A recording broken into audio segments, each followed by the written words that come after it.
This is Golf with Jay Delsing. A two-time All-American at UCLA. Competed in nearly 700 PGA Tour events, 7 professional wins to his credit. Over 30 years of professional golf experience. A member of the St. Louis Sports Hall of Fame and the Missouri Sports Hall of Fame. This is Golf with Jay Delsing.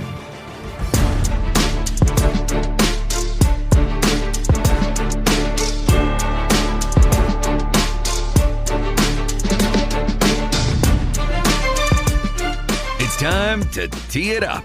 News from the world of golf. We're on the range with Jay and Dan. Welcome in to Golf with Jay Delsing. And with Jay Delsing, I'm Dan McLaughlin as we come to you from the CarShield Studios, presented by Daugherty Business Solutions. We're going to take a look at the APGA, which is coming to St. Louis, tied in with the Ascension Charity Classic. Couple of guests coming up. Keith Houlemarde, he is the commissioner of the APGA Tour. Also, Chase Johnson, winner of last year's inaugural APGA event here in St. Louis, and Juli Inkster, 31 LPGA wins, 7 major titles, 45 professional wins overall, most wins by an American at the Solheim Cup, and a World Golf Hall of Famer. So, Jay Bird, we are loaded this morning with Golf with Jay Delsing. Always good to see you. Good morning, Danny. Yeah, love doing the show with you. Juli Inkster, one of my favorite people of all time. Just a great, great human being. And the APGA is extremely important to both of us, Danny. Daugherty Business Solutions is the presenting sponsor of that event, and they're a huge supporter and friends of ours. And it's great to see these opportunities given to folks that have not necessarily prior to this had a chance to play for a little money, play professional golf, get a sense for what it's like. It's a great thing for our community. And folks, you got to come out and check them out. These guys can play. These guys can play. And how good are these players? I mean, that's a question I'm sure a lot of people are asking right now, wherever you may be listening to the show. But how good are these players on the APGA Tour? Well, Chase Johnson made the cut at the Genesis elevated event in Los Angeles this year. So the guy can play, and he's won, I think, 5. Yeah, he's won 5 APGA events in his career, but he's not the only guy that can play. You just got to come out to Glen Echo. Danny, we do this super cool thing. I think it's on either the Wednesday or the Thursday before, where we do a junior clinic, and we get our buddy Jerome Harris with Urban Golf, and he brings a bunch of the city kids out, and we do little and there's a lot of the APGA pros that are helping and assisting us, and then Daugherty hosts a nice dinner for them, and we talk a little bit. You know, Daugherty has this program that's absolutely incredible called Access Point, where it's really helping the underserved community get involved in tech. And they're on I think they just finished, Danny, their 4th cohort. They've got over 200 kids that have gone through this program. Express Scripts was one of the huge supporters, where they were actually hiring. These students are getting $50,000 to $60,000 a year jobs right out of high school, and they're getting trained as soon as they get out of high school for tech. And it's absolutely filling needs and filling jobs. It's making a difference in the community. A lot of times, Danny, Ron Daugherty was telling me the other day, this has been the first time that any of these families have ever gone to college or had, these young teenagers suddenly become the breadwinner in the family. It's changing lives, man. It's super cool. And it's young African-American kids primarily. And these kids, you just don't know how good they might be once they get on tour. For instance, Chase Johnson, part of this is if you win the event here in St. Louis, you're playing in the Worldwide Technology event, a PGA Tour stop. It was Tiger's course this last year, and you never know what may happen. Just give him a shot. 100%. And I mean, Matt Horner and Jim Kavanaugh, our buddies at Worldwide Technology, hats off to them. The fact that those guys are involved in golf is tremendous. 10-run home run, Danny. It's unbelievable. I saw Matt a couple weeks ago. It was great to see he and his wife Dino, and we just got to hang out a little bit. But I walked away, and Stephanie, my girlfriend, said to me, "Gosh, those are cool people." And I said, they're involved in golf, and they're bringing that influence in the game, and they're local, and it's a big, big deal, man. One of the things in doing research on Chase Johnson, man, he is a good player, and he had 4 or 5 Monday qualifiers to get in. That is so tough to do, and he was able to do that. It is, Danny, and our buddy Chris Nagel has done that. We highlighted that several. Was that last year? Last year, he was on a heater where he got in. I think 4 in a row, or maybe one of them was the U.S. Open, and then went on 3 or 4 in a row. And Chase has done that as well. And it's he's had his full-time Korn Ferry card before, so he's in it, man. He's in the mix. There's other players as well. There's lots and lots of good players, but it's a great thing to come out and see these kids, support them, see good golf, get to Glen Echo. Listen, Danny, it's Olympic Golf Week, and the last time the Olympics were ever held in the United States, and prior to them coming to Rio in 2016, the last time they were held was at Glen Echo in the United States. And so there's a lot of cool history involved with the Glen Echo Country Club down there. So check them out. Michael and his staff out there, they do a great job. Golf is off and running at this year's Olympics. Do you think the guys get into it? It's some of the top names in the world that are playing in this event, playing for gold. Do you think they get into it? Do you think they get the feeling of what a major is like in terms of trying to win the gold? I'm not quite sure if it's up as high as the major, Danny, but I think it's got to be right there. I mean, I think, look at the names that are now interested in playing. I thought it was interesting. Rory had a comment where he really wasn't all that interested in an Olympic gold medal, and he said, it's just an immature thing to say, and I didn't realize what was really all going into that when I made that comment. So, yeah, it's really going to be interesting to see how this thing unfolds. We got a lot of the great players. Another not exactly like a major, Danny, because we would have Bryson DeChambeau and some of the other well-deserving players that are playing, but we do have a lot of the live guys playing with PGA Tour guys, and I just love all that again. So it leads us to our tip of the cap, and I know you wanted to tip it to amateur golf and also the Olympics. A lot of amateurs playing in the Olympics and competing in the Olympics, but let's tip our cap. Absolutely, Denny. The tip of the cap is brought to you by the Dean Team Volkswagen of Kirkwood and our buddy Colin Byrne over there. 314-966-0303 is the number. Call Colin. His team over there will treat you like family. They are terrific. They'll get you any sort of vehicle as well. All right, so D, when we were kids, the Olympics truly were amateur sports. I mean, the Danny, when you look back at the 1980 Miracle on Ice team, you and I couldn't have named one player on that team that wound up beating the Red Army team. And now we do. I know we sure as hell do. And now, so the basketball players, the NBA players are playing, all the women are playing over there, the PGA Tour stars are playing, live players are playing in there, but there's still quite a few amateur athletes, and we're tipping our cap to them. Charlie Woods just played in his first U.S. Junior not too long ago, Danny, I think 2 or 3 weeks ago.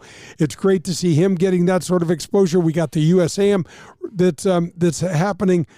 Gosh, it might be right around now. I think it's either right around now or coming very soon. And so, yeah, I just love the thought of the amateur athleticism, the amateur athletes. NIL's affecting that in the college, so money is infiltrating its way through there, but there's still some pureness around. You look at some of the gymnasts and things like that, and it's just super cool. So we're tipping our cap. We want to thank Dean Team Volkswagen of Kirkwood and Colin Byrne, 314-966-0303, and the Dean Team Volkswagen for supporting the show. And I still love watching the Olympics, Danny. I don't know about you. Absolutely. A World Golf Hall of Famer is coming up, Juli Inkster, and it leads me to international competition. I'm sure one of the things we're going to get into is the Solheim Cup, the Ryder Cup for the ladies, and what it means to them. And she had a hand in so many of those, Jay. She did, Danny. She is just a competitor. She reminds me a lot of that sweet smile that we had with Nancy Lopez. She was out last year at the Ascension Charity Classic, had an arm in her sling, and she was on the putting green rolling in one-handers and giving you that smile. Yeah, I beat you again. All that sort of stuff. So, yeah, the fire burns brightly and very fiercely in these women, and it shows a lot. You don't get and do what what Juli Inkster did without being uberly competitive. We have news and notes throughout the show. I want to ask you about Jonathan Vegas. He wins the 3M last weekend by 1. Didn't 3-putt all week. And you love it, Jay, when guys that haven't won in a while get a chance and they're in the hunt. And he had it on the back 9. It was his to lose, and he didn't lose. And that was somebody that you picked going into last weekend. I did. I had that pick. I don't know why. I just had this feeling. Johnny Vegas, he's been trending in the right direction, Danny. He's won 3 times prior to winning up at the 3M, and it's a bomber sort of course. The guy smashes it off the tee. The interesting thing about that 3M golf course, and I'm sure the folks saw it by watching it, it had holes, though. It had holes that were not cake. You could definitely screw some things up over there. I've been there and screwed them up plenty of times. I think it's hole 13 or 14 over there. There's water everywhere, and you just have to man up and hit some shots at the right time. So it was great to see Johnny Vegas did it, win and close the deal. It was interesting to see his family. I saw his family on the TV, and I'm like, gosh, those kids have grown up, because I can remember his first couple wins. Those were just babies. So I'm dating myself again, but that's the way this goes. It was great to see him get that victory. How about Stuart Sink? Made his 505th cut. That is amazing. 505th cut. Danny, you could take all his career money, and he's won a major championship and all those other wins. I'll just take his retirement. Can you imagine? That thing's got holy smokes, there's got to be more decimal points in that things and commas. That's good for Stuart. He's one of the truly good guys. He's been on the show before. We got to get him back on. He'll be here in just a couple weeks. Ascension Charity Classic is coming up. Can't wait for that. Yeah, good for Stewie. It's great to see. So he's 51 at the age of 43. Matt Kuchar, he was in the hunt on Sunday. Did that surprise you at all? No, it's a kind of, Danny. You know, we talked last week about Justin Rose and how difficult at 43 it was he comes, tie second at the Open Championship, and it's just difficult when you're giving away 20 some odd years to some of these players and try and be competitive. But Cooch has been playing good golf for a long time. Danny, he has fallen way off the pace to try to get in into this 70th position now that'll happen next week down in Greensboro. So he got a lot closer with that. What he finished, tied second or tied third, whatever. So yeah, it's great to see. Cooch is great for the game and a big crowd favorite. How about John Rahm? He gets his first LIV win, competing in the Olympics this weekend. I just wonder if this is going to jumpstart the rest of his season on LIV. He talked about this being really emotional for him because of all the things surrounding his jump from the PGA Tour to LIV. Gets that first one under his belt. He's been dealing with some physical ailments, and you know it better than anybody, Jay. When you get that first win in something like this, it just seems to snowball when you get players of this talent. Oh, yeah, Danny, and this guy is as streaky as they come. I mean, folks, remember before he jumped to LIV, he had won the Masters, and that year he had won 4 tournaments and was the best player by far, and then his game kind of fell off precipitously. But that has a lot to do with holding putts and things like that. So I think the year's been really hard for him. He had the foot injuries. He had to withdraw from the U.S. Open at Pinehurst, and I know that he kind of blew that off. Is this really not a big deal? But I think it was a much bigger deal than that. But Danny, even bigger still was all of the backlash and all of the flack that he's taken for going to LIV. I think he was thinking people were just going to kind of give him this free pass, and he said forever, $300 million is not going to change my life. $400 million. Well, don't say that. And then take the money. I mean, take the money. Be quiet about it. That's all you need to do. Just do that. And no one's going to fault you for taking the money. No, forget it. But don't say you don't need it or don't care about it and then take it. You just sound dumb. I still have hope that this is going to come together. I still have hope that the PGA Tour and LIV is going to find a way to make this thing happen. And it seems like every week when the guys hold their press conferences, they're asked about it, and it seems like every week we hear more comments where they're inching closer. Yep. I just wonder where we're at this time next year if it's finally done and all these guys are back together. I'm sure hoping, Danny, by the Masters, I hope that it's all put to bed. We figured it out. I'm sure there's going to be some fines that these LIV players are going to have to be have to pay to get back. I'm sure they're going to be paid by the Saudis, and then the Saudis are going to have their seat at the table, which is what it's, whether you like it or not. That's the way life is. You have that much money and you have that much interest, and you don't care about losing a couple $1 billion or however much they've lost it with this live fiasco. Then fine. Then okay. This is what it's going to look like, but I'm hoping that we just get to see the best players playing against each other all the time, and it gets back to some sort of just competition. Come on, let's forget this exhibition that they're doing over there in the 3 rounds and the shotgun start and all that other junk, and let's play golf. So, big focus of this show, Keith Houlemarde, CEO and Commissioner of the APGA Tour. Also, Chase Johnson, winner of last year's inaugural APGA event here in St. Louis. So a big focus on that. That'll be in town in about 3.5, 4 weeks. And also Juli Inkster, a World Golf Hall of Famer, all coming up. This is Golf with Jay Delsing. We're coming to you from the CarShield Studios, and as always, presented by Doherty Business Solutions. That was On the Range. Up next, we'll head to the front 9. You're listening to Golf with Jay Delsing, presented by Doherty Business Solutions. Doherty Business Solutions has been enhancing the business of our customers for the last 37 years. How do we do it? Through our expertise in technology, better use of data and analytics, artificial intelligence, and machine learning. We roll up our sleeves and collaborate. We build applications and effectively communicate with our partner clients to bring their goals and objectives to the finish line. Our award-winning Access Point program is a community game changer. With nearly 100 students in the program, mostly young African-American females are making between $55,000 and $60,000 per year right out of high school. That's right, $55,000 to $60,000 a year right after high school graduation. That's when they begin their training. CEO Ron Doherty believes the talent is equally distributed, but access to that opportunity is not. So here's Access Point, providing more and more opportunity for those in and around our community. It's Doherty Business Solutions. Get ready to watch the legends of golf up close when they compete at historic Norwood Hills Country Club right here in St. Louis. The Ascension Charity Classic will be back again with some of golf's greatest names: Steve Stricker, Padraig Harrington, John Daly, David Duval, Bernard Longer, Justin Leonard, David Toms, and more will compete, returning September 3rd through the 8th. Visit AscensionCharityClassic.com for information. Are you driving an out-of-warranty car? It's only a matter of time before your out-of-warranty vehicle is in the shop costing you thousands of dollars. Auto repair costs are up nearly 20% from last year, which is 4 times the rate of inflation. If an unexpected breakdown happened today, would you be ready for that? Well, now you can be with a plan through CarShield.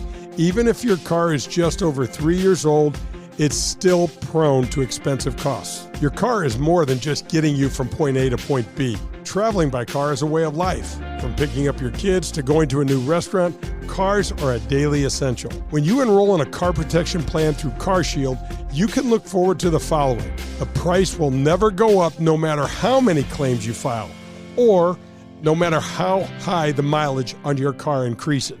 CarShield offers protection plans that start as low as $100 per month. That's $100 per month. They have repair coverage for up to 5,000 different parts of your vehicle.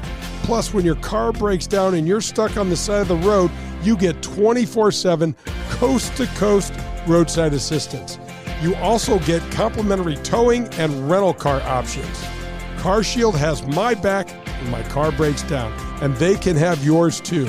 Call CarShield today at 800-465-6550 or visit carshield.com. It's CarShield, proud sponsor of the Golf with Jay Delsing show. Hi, this is Peter Jacobson, and you're listening to Golf with Jay Delsing.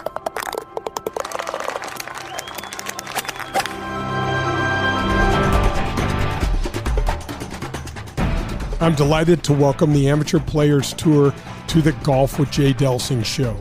The APT team has worked so hard to establish a national golf tour for amateurs. Folks, don't miss out on this opportunity. If you love golf and ever wondered what all the fuss about tournament golf is, then this tour is for you. We just released the 2024 schedule, and it is a beast. There's 21 events currently in the metropolitan St. Louis area with many more to come. But check out these golf courses: Paynes Valley, Ozark National, Stonewolf, Ambrier, Persimmon Woods, Gateway National, and a 36-hole event on Norwood's West Course, and many more. Okay, so the courses are certainly cool and nice, but what's really neat is the way the events are run and how they are run. The APT team does a fantastic job of closely monitoring handicaps and ensuring a good and fair competition. There are 5 divisions, a year-long points competition, major championships, elevated events, and much, much more. Right now, there are over 6,000 members in 41 different local chapters across the country, and all that's happened in just over 5 years. Join now and don't miss out on the best tournament golf in the country, run for amateurs by amateurs themselves. Go to amateurplayerstour.com. That's amateurplayerstour.com. This is Golf with Jay Delsing. The Front Nine is presented by the Ascension Charity Classic. To find out more, visit ascensioncharityclassic.com.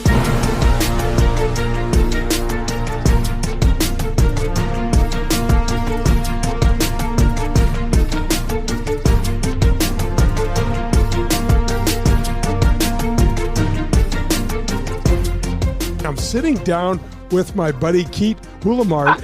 But I just want people to understand your background a little bit. You went to San Diego State, you played baseball down there, and you graduated with your Bachelor of Science. 30 years at Nike, president of the Jordan brand while you were there, the GM of the Nike Olympic Games, the vice president, general manager of Nike's EMEA running division, and you're on the board of Maurice Lucas's foundation and something called Black Fives. Man, I don't know I know you have 5 kids, you got grandkids. When do you have time for all this stuff, man? You know what? I like to think one of the blessings I have is to have a motor, and I enjoy life. Something I got from my father. One time when he was younger, they did an article about him, and they called it Study of Man in Perpetual Motion. Now, I'll never live up to who he was, but I like to think that I got that a little bit from him. So, you know what, Ty, it's just I do my best to prioritize. Yeah, and we all do. It's so cool. I really appreciate you taking your time. So let's just talk a little bit about your background and how you've joined the APGA since January. You've been, you added this onto your schedule. Yeah, this is the main thing. The APGA is a fantastic organization that's set out to create opportunity for people, underserved athletes, to play golf at the highest level and to have it create opportunity. I actually joined the board a couple of years ago. The current chairman, original founder and CEO is Ken Bentley, and I've known Ken for many years and kind of followed the APGA and was super blessed and happy to join the board. It was actually from seeing that and seeing what they do and thinking about all the things I love. I love sport. I love opportunity. I love creating the new. I love kind of small entrepreneurial businesses. And I love the nonprofit space after all the years with Nike. So the APGA just fit that perfectly. So it kind of all led to this, and I'm super excited. One of the things we talked about was what you would call a labor of love. Yeah, that's the only way I'd be working right now, is if it was something that I love, and I love what the APGA is about. Oh my gosh, that is super cool. Well, here in St. Louis, I had Chase Johnson on the show and did a nice interview with him, and he is a defending champion of the APGA and has gone on to do some really, really nice things, and he's got a really bright future. But this APGA will be the second year when you guys come to St. Louis, and I'm not sure if you were part of the tournament last year, but I enjoyed it so much. It's something that I'm really passionate about. Daugherty Business Solutions is really involved in this as well, and the presenting sponsor, and we do a really cool little junior clinic, Keith. So it's really going to be fun to welcome you guys back to St. Louis and to put on a good show. Yeah, I'm really excited. The St. Louis community is open arms. Daugherty Business Solutions, what they do and the way they care and the way they get fired up for this event is really incredible. And I'm not just doing the entertainer who comes to town and says, "Hello, St. Louis, you're the best." This is literally, everyone says, the best stop on our tour, and that is because of what the people in the community do, the way we use the Ascension Classic and Doherty Business Solutions to make it happen. It is really incredible, and we love it. When I started the job, our tour director, the first thing he said to me was, "That Ascension in St. Louis, that's the model. If we could make them all like that, man, it would be a joy." Well, Keith, I remember talking to the great Kent Bentley last year, and we said we remember having him out in February, and it was a snowy, really lousy day, and we were having this press conference, and we said, how did we do? How many press conferences, or what are the other places like to do? And he's like, "This first press conference we've done in like 11 years or 12 years or something like that." But man, we had a packed house, and it's just the game of golf. I describe it, Keith, as a societal powerhouse because it just provides. It's such a giving game, and to help folks. I grew up as a caddy, and I am extremely passionate about when people say that golf is a rich kid sport.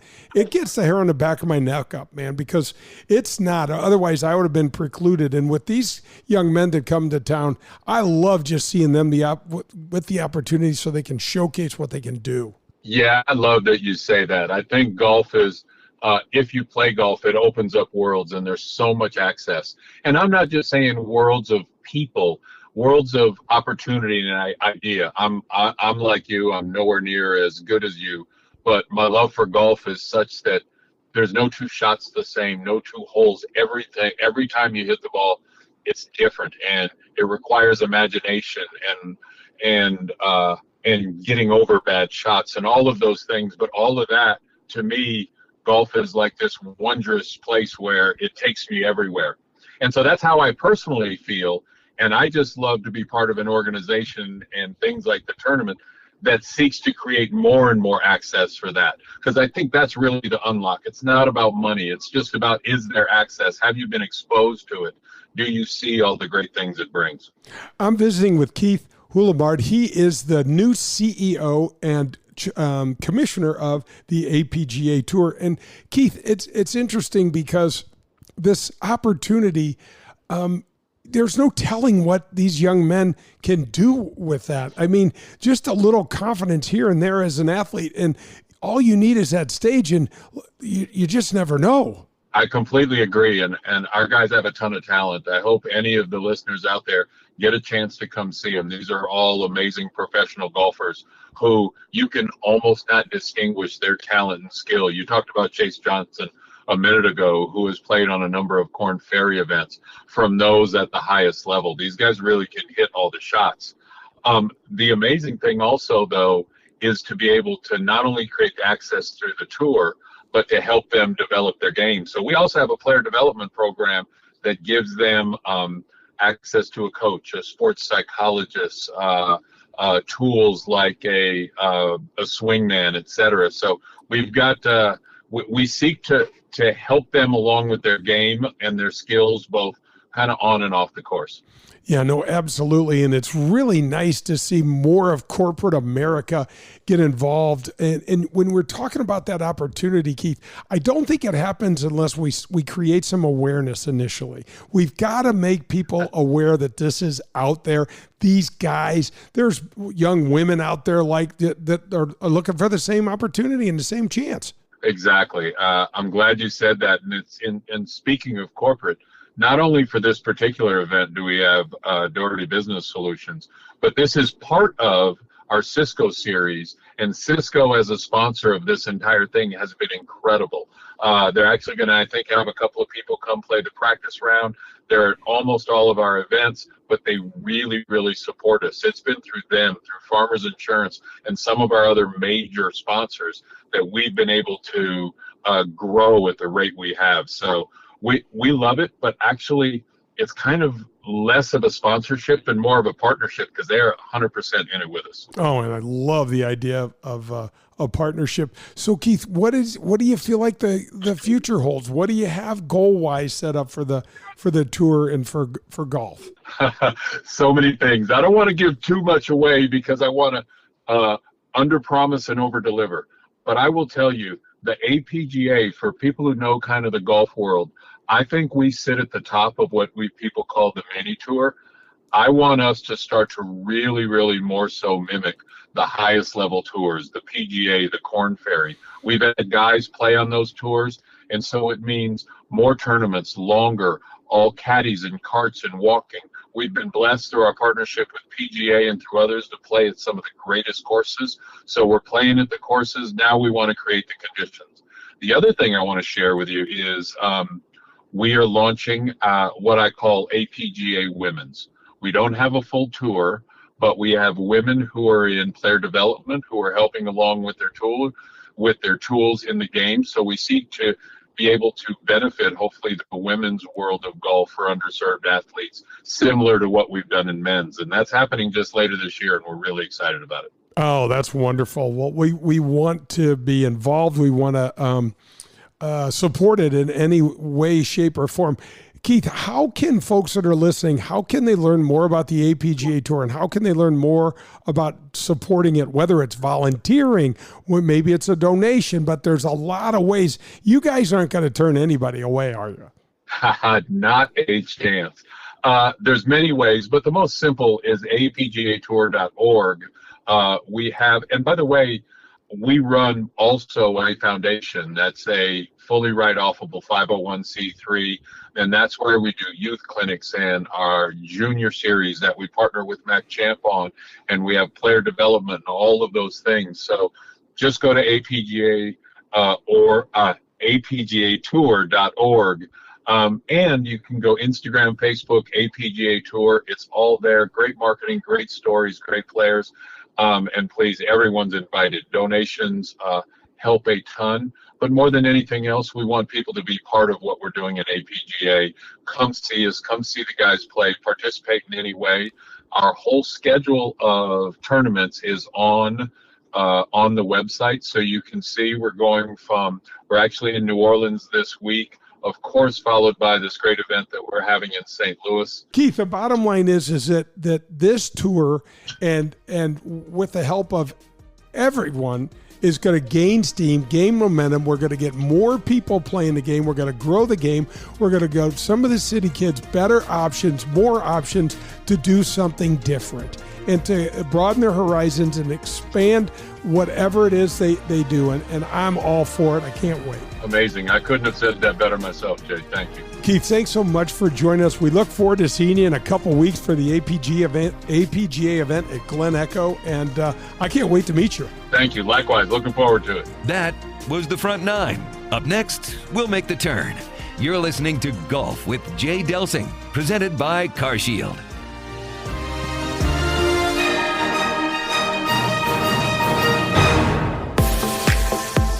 Are you tired of watching your golf scores go up every year? Despite new equipment and even a couple lessons, you still fight that slice or your inability to get that ball up and down out of the bunker? Well, get ready to experience better golf with Elevate Golf.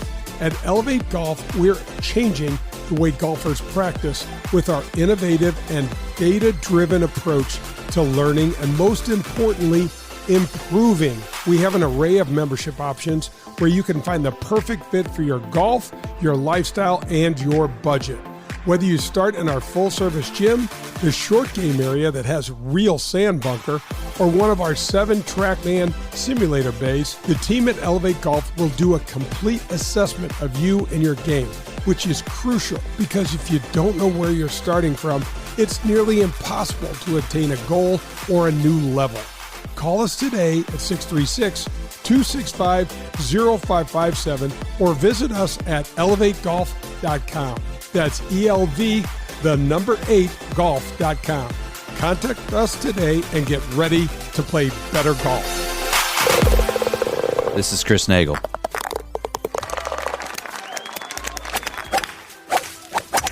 And you're listening to Golf with Jay Delsing.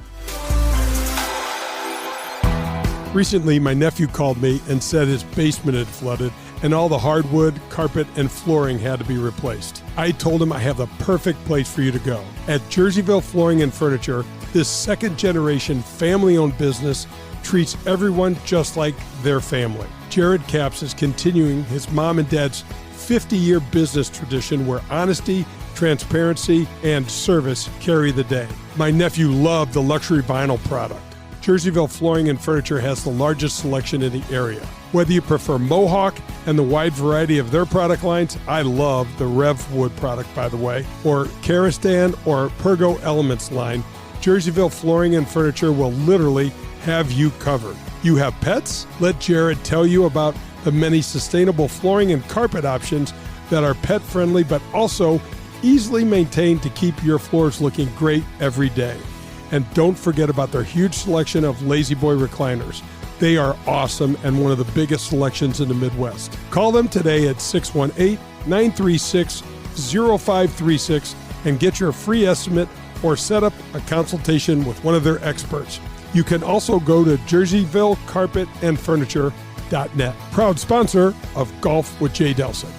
Hi, I'm Adam Betts, PGA professional and owner at Family Golf and Learning Center. We welcome golfers of all ages and abilities, from the junior golfer to the experienced players. From our indoor TrackMan simulators, large short game area, grass tees, and driving range bays, to our golf instruction, leagues, clinics, and camps, we connect you with every resource to reach your golfing goals. We look forward to helping you improve your golf game at Family Golf and Learning Center, where we make St. Louis better at golf.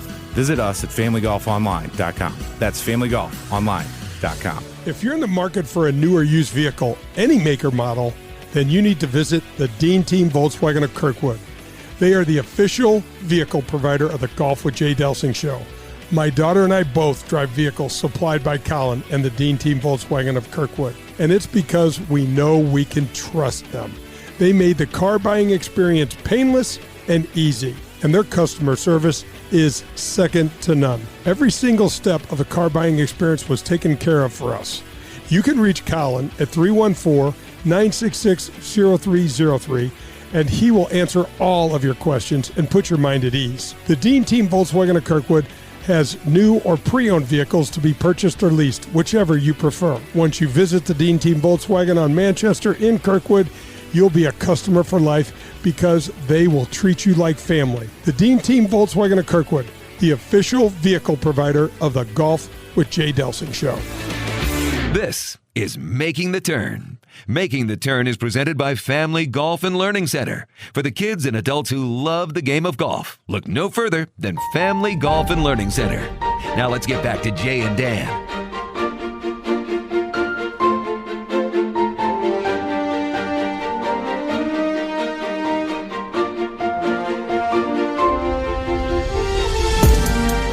This is Golf with Jay Delsing, and I'm sitting down this morning with Chase Johnson, the defending champion of the inaugural APGA event in St. Louis that was held at Glen Echo last year. Chase, good morning, man, and thanks for being with me today. Yeah, thanks for having me. I appreciate being on. Yeah, so I just want, we got the next event coming up. You get to defend your championship. You've had a really nice year. 5 total wins on the APGA Tour and 3 this year. Yep, it's been a fun season. Last year was my first year playing out on the APGA, and I've heard a lot about it and how the schedule's developed and how they support the players, and I was really excited to be a part of it. I had a good season. I won 3 times last year. I won the Ascension was my first APGA win, and then I won both fall series events that I played in. And I played 11 events total, finished second in 7 of them, won 3 of them, and then had 1 5th place finish. So I had a pretty consistent season last year, which led to my winning of the inaugural Jeff Daly Player of the Year award, which was really cool, a fun way to top off the season. Super cool. This year has been pretty. A little bit of a roller coaster, more than I would prefer. Haven't been playing as consistent, but making lots of birdies and overall, like, slowly developing the game and getting more and more consistent. But yeah, we've won twice this year. We won the Port St. Lucie APGA event, and then I am coming off my most recent victory at the last APGA event in Cincinnati. So that was a fun one. I shot 7 under in the second round to come back and win by 1. Wow. So that was a nice little comeback. Unfortunate, I dug myself into the hole in the beginning. Yeah, we do But, that. We golfers do that yeah. kind of thing to ourselves just to see how far we can come back. Exactly. We love misery. That's why we play this game. Exactly. So let's walk it back a little bit, Chase. You are from Ohio and you went to Kent State. Tell us how you got started in the game. So I know you're a sportsman. I know you love sports. Love sports, still snowboard and play basketball to this day. With golf, I was pretty much born into it. My dad had gotten really addicted to it a couple years before I was born. And as a kid, I'd be crawling around or zooming around in that little thing that babies like, so they can roll across. And I would keep trying to pull my dad's clubs out of his bag. And after finally almost crushing myself about 15 times and I could walk before I could talk, they got me a little plastic set and I'd be smacking it around the yard and the house and chasing after it. My first words were actually "dad ball," pointing at the golf ball. So it was, I played everything growing up, but golf was the first love for sure. Oh, man, it's fantastic. And it's just great to have you guys in the APGA Tour coming to St. Louis and having a significant stop here. Talk a little bit, Bud, about how this tour has grown and what it's like playing that tour. And because I know you play other tours, you've had other events from other tours. You've had 4 starts on the PGA Tour this year. You made the cut at the elevated event at Riviera. That was phenomenal to see. It had to be a real thrill. Yeah, that was really cool. They had asked me about APGA there, and I'm very grateful for APGA. I had my full Korn Ferry status in 2020 and 2021 and struggled. 22 was a bit of a rebuilding year. And then 23 was my first season playing on APGA. And I had a blast last year. The courses that we play out there, our schedule is second to none, especially for a developmental tour. Like last year we played all the way from TPC Sugarloaf to TPC Deer Run to Valhalla, Spyglass Hills, Concession Club. Glen Echo, then all the way out to Bermuda. You just don't play that type of schedule on any other tour. And when you get reps in on courses like that, it builds your confidence. When you start, okay, I'm going to try a shot here. I'm working on executing this shot in competition. Go out here. I do it on the APGA on a really challenging golf course. I have the confidence to go in and execute it when I get into other events. And, our fields are getting deeper and deeper. I looked at the scores a little bit in 2022 and, it was usually, between 6 and 8 under was winning. And, now you got to get the double digits and the pathway to progression that the APGA is involved with and getting the kids in college and developing them as well. The players are getting better, and it's exactly what the tour wants, and they want to get more guys to the next level and beyond to the PGA. So perfect place to develop the game. And yeah, I've had some success this year in PGA. I played 4 PGA events and 3 Korn Ferries. I Mondayed in 4 times this year, I think. Wow, that's not easy to do, man.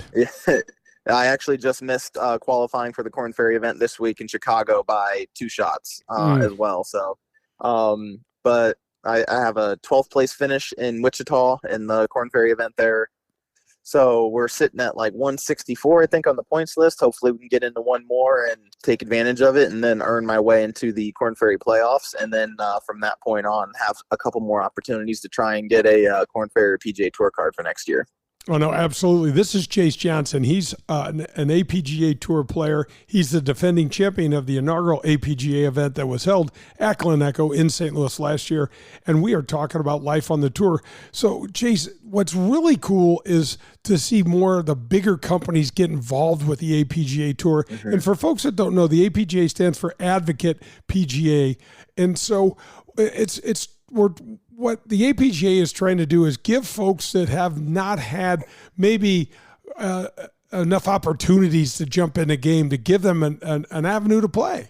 Opportunity is the biggest disadvantage in this sport. And it can mean a number of different things. Usually it boils down to financial, and it's tough to go out and play a full schedule of Mondays to earn status, go through Q school, give yourself those chances to earn your status. And, this year Cisco is really just, putting APGA on its back, worldwide technology as well. Obviously with the partnership they have with the Ascension Classic and at Glen Echo, and in previous years offering up the PGA Tour exemption, which I fortunately won last year, and then went on to make the cut in Cabo and Tiger's course. That was the inaugural Super cool, man. event at the first ever Tiger designed golf course, and that was actually the first place that I met Tiger, was on the first tee there. Extremely intimidating, by the way. He came up, he is for people who haven't been there in person, he is huge. I was so self-conscious, and I immediately walked to my caddy. I'm like, I need to get my butt in the gym. This is not okay. This is crazy. He's like 25 years older than me. I can tell you a story, Chase. Before he had won at the TPC, our lockers were next to each other, and something like 03, 04, something like that. And he took his shirt off, and I looked at him, and I go, really, dude? And he goes, I have gained like 26, 28 pounds and haven't changed my waist size. I'm like, you're killing me. Everybody else looks like a retired mailman, and Tiger whips off his shirt. He looks like a middle linebacker. I'm like, put it back on. Come on, man. Yeah. No, that was a really cool experience. But yeah, the support the APGA has now, to the player development program, which I was put on this year, has been tremendous. It helps getting to events, and the support to build your team. That's all brought in and helped built by all of these sponsors and supporters that the APGA has gained over, I think we're in our 15th season with this tour since Mr. Bentley started it. And so, yeah, the APGA team behind the scenes, from Keith, who's our CEO, to Cole, to Henry, to Montrell, to everyone in between. They do a fantastic job. And I'm definitely honored to be a part of it, and hopefully I can do my part and, earn my status. And Billy Horschel's a big supporter of our event, and he needs some company out there on the PGA Tour. So I'm going to be working my hardest to try and get out there, and then that way I can do for the APGA what Billy's done for us. And you're damn right. And, Doherty Business Solutions is a huge supporter and the presenting sponsor of the tournament. Ron Doherty, John Worth, those teams over there, Kelly Fessler, those guys are great supporters of the community, great supporters of the game. They're huge supporters of yours. We talk all the time about you. And so, Chase, tell our listeners how they can follow you, how they can reach out, how they can become a fan, because you're going to be hearing a lot more, folks, of Chase Johnson, and not only here in St. Louis, but all around the country, wherever there's a golf ball being hit. Yeah. And real to touch on one more thing with as far as support with specifically with Doherty Solutions, that they put on such an incredible event there, and they came out and supported me in Cabo last year, which was super cool. They got to see me play on the weekend, and at one point I think I was creeping around that top 10. I got off to a hot start and birdied like 5 of my first 6 holes, and they were there to see that. And so cool. That was, that's different level support. That's going above and beyond. And so just so happy to have been a part of that experience. And yeah, so going forward, hopefully we can just continue to build on the success, and never satisfied, always working towards something. There's things in my game that I'm not really happy with right now, but the grit is there, and even when the game hasn't felt good, I've been able to grind out some good scores.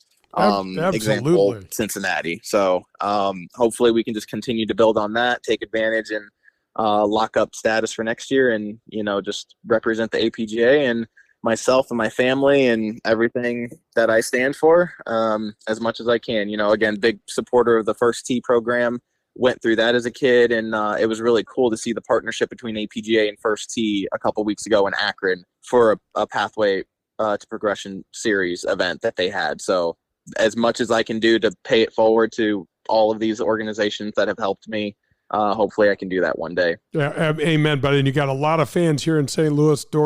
Ron Doherty and his whole team, myself.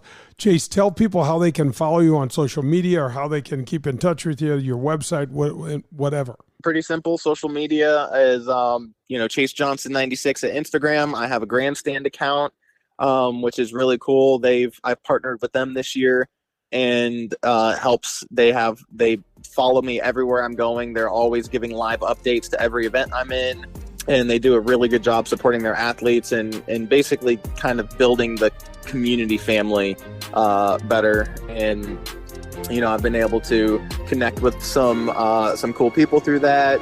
Some giveaways and getting people in their Puma and Cobra gear step by step. So that is probably the best way to really get the updates and see what I'm up to and interact with me through that.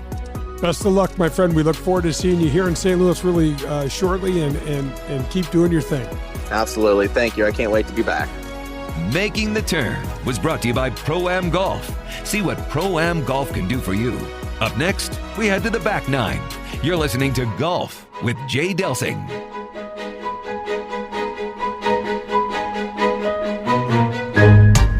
A professional golfer, as you watch on TV every Sunday afternoon, never ventures onto the course without his trusted caddy. This was true for me for my entire career.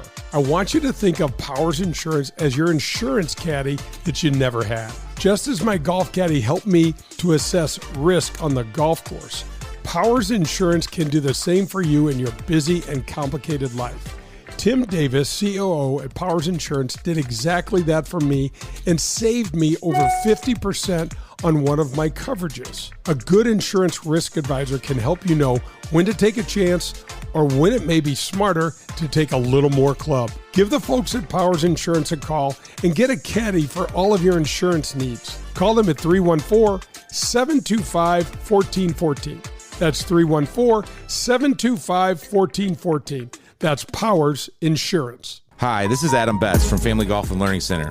At FGLC here in Kirkwood, we feature a double-decker driving range, 2 large grass tees with Tahoma Bermuda grass. You want to work on your short game? We have a short game area too, which features a 20,000 square foot green, 3 bunkers, and Zoysia surrounds. Also at Family Golf and Learning Center, don't forget about our 9-hole par 3 course, the indoor TrackMan simulators, and our performance center. If you're looking for the best golf instruction, regardless of skill, we can help. Find out more at FamilyGolfOnline.com. That's FamilyGolfOnline.com.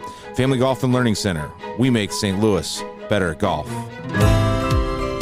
So you've been hearing me talk about one of our community's greatest contributors and most philanthropically inclined companies. Yes, of course, I'm talking about Marcone. They're the largest distributor of General Electric appliance parts in North America.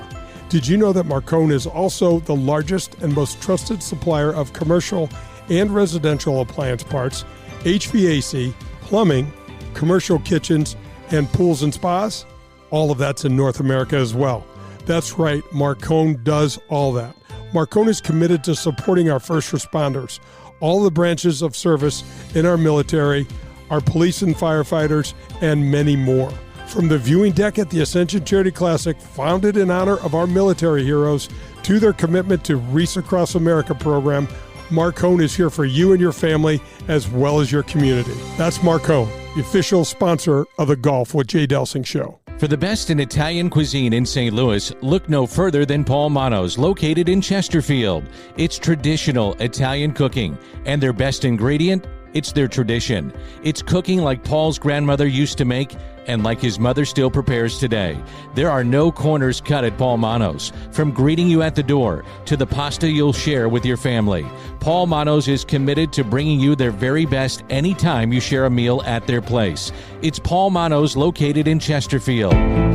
I am proud to welcome the Gateway section of the PGA back to my show. Whether you're pulling into your favorite driving range, public golf course, or country club, there is an excellent chance that the staff there is part of the over 300 men and women PGA professionals at over 100 facilities that make up our Gateway section. I grew up watching so many of these fine men and women getting to the golf course at dawn, leaving at dusk, spending their entire day running events, giving lessons, and growing playing this great game. PGA Reach, Drive, Chip, and Putt, PGA Hope, and the fantastic PGA Junior League are a few of the examples of the programs run by these same PGA professionals. Go to gatewaypga.org to learn more, or to find your next PGA professional for your next lesson, go to pga.com. The Gateway PGA, growing the game we love. This is the Back Nine. The Back Nine is brought to you by CarShield. Now let's get back to Jay and Dan.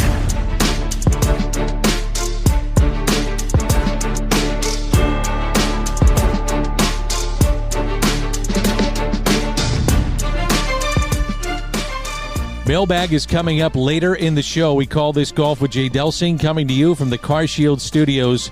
It's heard every Sunday morning, 8 to 10. With Jay Delsing, I'm Dan McLaughlin. Great to have you with us, and I thought those were great interviews. Keith Houlemarde, the commissioner of the APGA Tour, as well as Chase Johnson, winner of last year's inaugural APGA event here in St. Louis. And you're doing your part, Jay, to shine light on what is a very important event, whether you're a golf fan or not, but a very important event coming to St. Louis, tied in with the Ascension Charity Classic. We are doing our part, because I know how much this means to you too. I'm not that this thing doesn't come off without you. Danny, we grew up at a different time.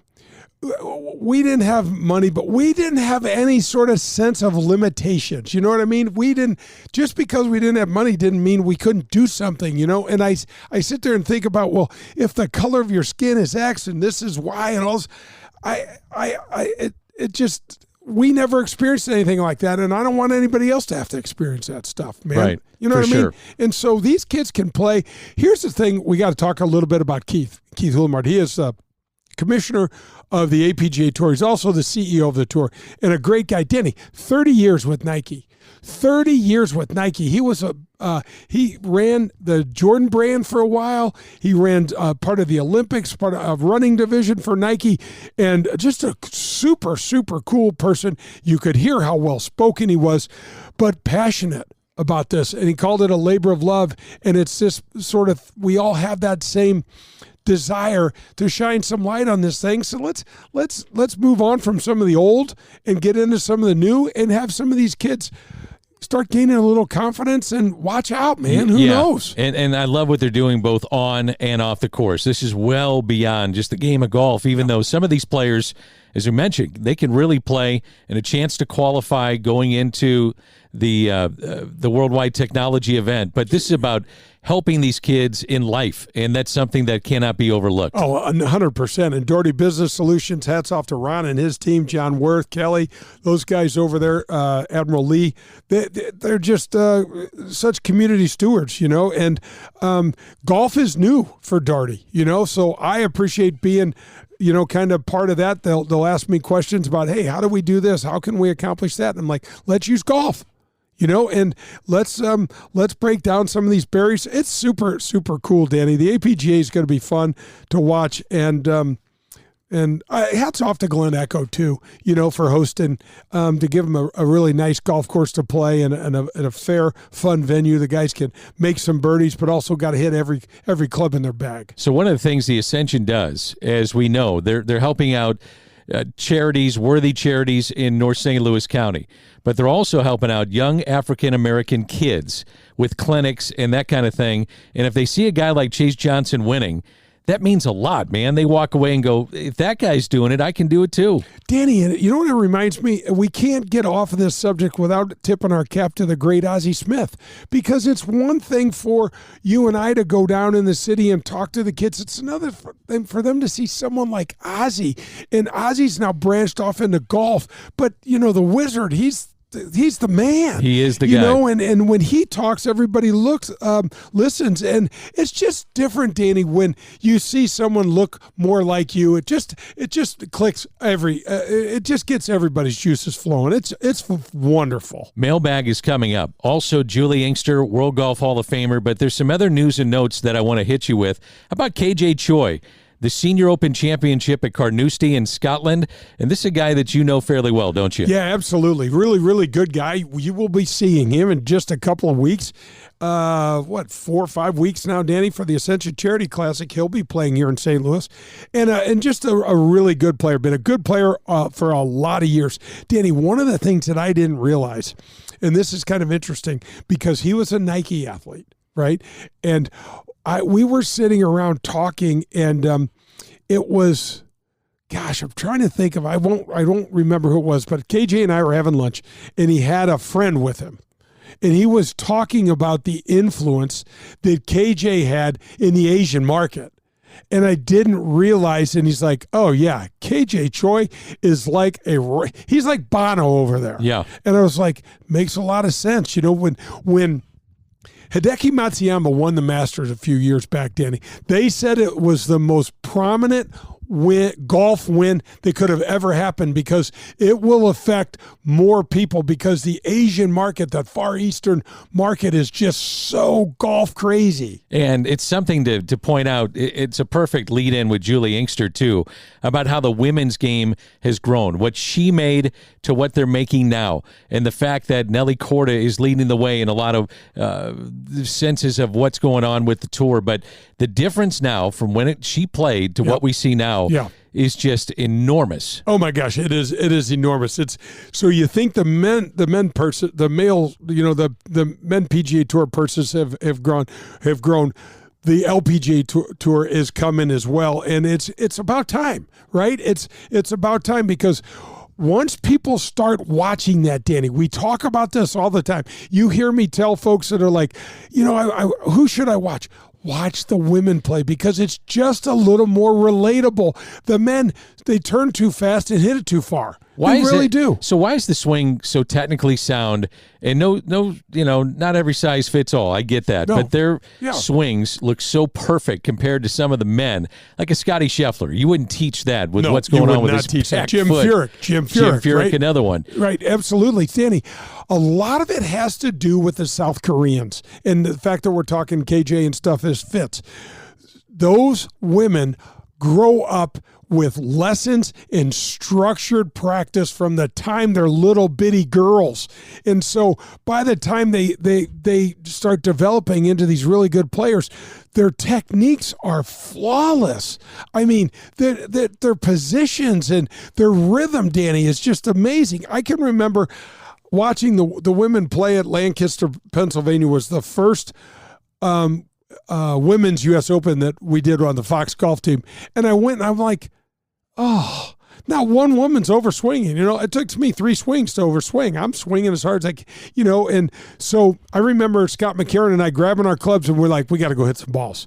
We did our work, we did our homework, walked the golf course, did our practices, went right to the range, try to, I swear, Danny, it took me 3 driver swings, and I was like, nah, this isn't going to work for me. It didn't going to work for you. No, I'm going to swing hard. What are your thoughts on Nelly Korda and just how good she is? She is a game changer for the LPGA Tour. That's where I'm going with this. Danny, when she plays well, untouchable. She is that girl. She is that girl. She has what Tiger Woods had on the men's side. She really does. She's got power. She's got length. She's got athleticism, and she's got that burning desire. And she does. You know what? We're also seeing her on national ads, which is super cool. It is, and we've never seen that before with the LPGA Tour. And it's about time, right? Yeah. But it takes a generational talent, Danny. I mean, look what Tiger did for the men's game. So this is what Nelly's going to do for the women's game. She has just got those extra gears. She's got this ridiculous power, but it's also refined. There's some other women on the LPGA Tour, Danny, that can smash it, but they're not as refined, so they're not going to be competitive in these major championships like a Nelly Korda is and be dominant. And Danny, for whatever reason, I'd love to hear your take on this.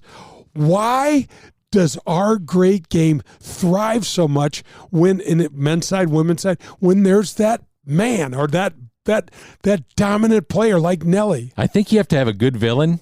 I do think that draws interest into any sport. If you have a good villain, I'm not saying that Nelly Corda is a villain. Right, by any means. I got you. And I'm not saying Tiger is either. But when you have a dominant player, it is good. Like Scotty Scheffler, what he was doing at the beginning of the season is good for the game. Yep. It's going to make you watch because you're waiting to see greatness again, or you're waiting to see a guy falter. Yep. I hate saying that, but that's why you tune in. Sure. That to me, that's why you do. It's also the human side, the human That's the element. other You know, part of it's it. like, why is John Daly so popular? Because people can relate. And he's an oddity. Right. That's it's the like, other part, look, too. I don't how did I get here? These are freaks of nature doing things that Absolutely. no one And- else does. And Danny, John was so far ahead of his time when he came out. I'm like, what? And Right. that golf swing, and then the cigarettes and the whole thing. It just wonderful. I got to ask you, too, if you had seen this before, but Paul Broadhurst at the Senior British missed literally a 1-inch putt. Have you seen that before? Danny, I saw Haler when we were playing at the Players Championship, and he was on the 17th green and had a 1-inch putt for par, and it wound up costing him big time. And Mark McCumber, I think, did something similar at the TPC. So, yes, I've seen it. Awful feeling, Danny. You have not done that. I have not done that. Okay, so Yet. what? Yeah, there's always the disclaimer. Oh, man. What is the ruling then on that? So he put his putter in the face of the club, essentially over the ball, missed it, and that counts as a stroke. Yeah, Danny, he swung at it, swung the head of the club to make an effort to hit the ball and missed.